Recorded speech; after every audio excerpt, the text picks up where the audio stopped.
हरे कृष्णा। सभी वैष्णव भक्तों के चरणों में दंडवत प्रणाम। सकट चौथ व्रत कथा।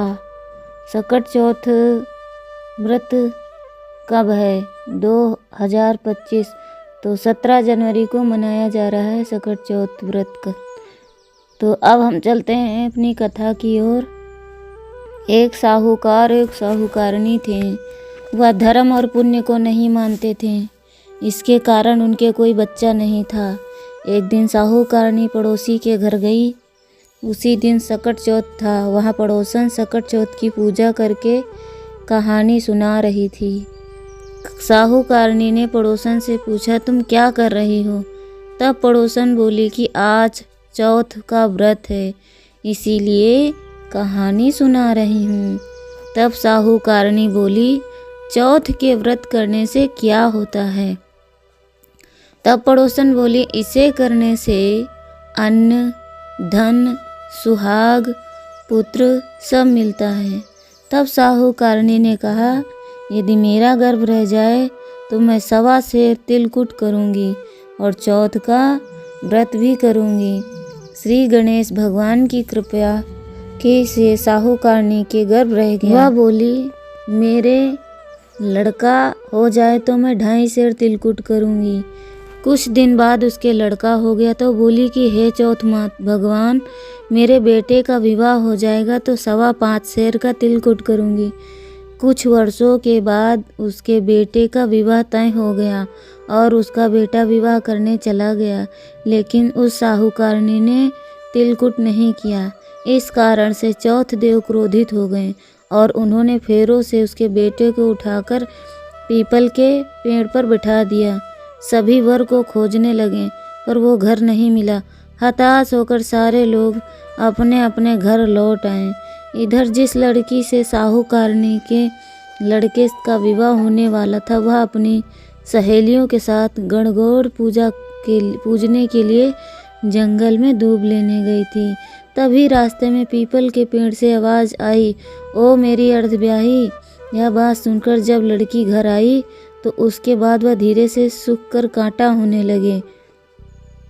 एक दिन लड़की की माँ ने कहा, मैं तुम्हें अच्छा खिलाती हूँ, अच्छा पहनाती हूँ, फिर भी तू सूखती जा रही है, ऐसा क्यों?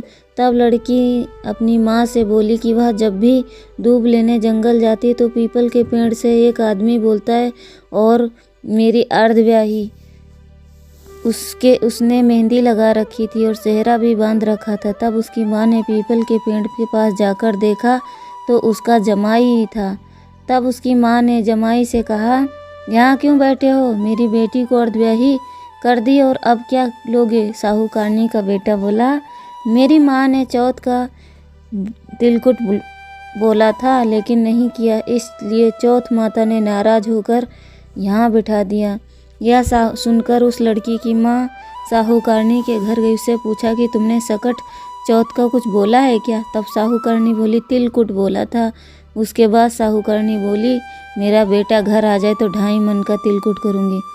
इससे श्री गणेश भगवान प्रसन्न हो गए और उसके बेटे को फेरों में लाकर बिठा दिए।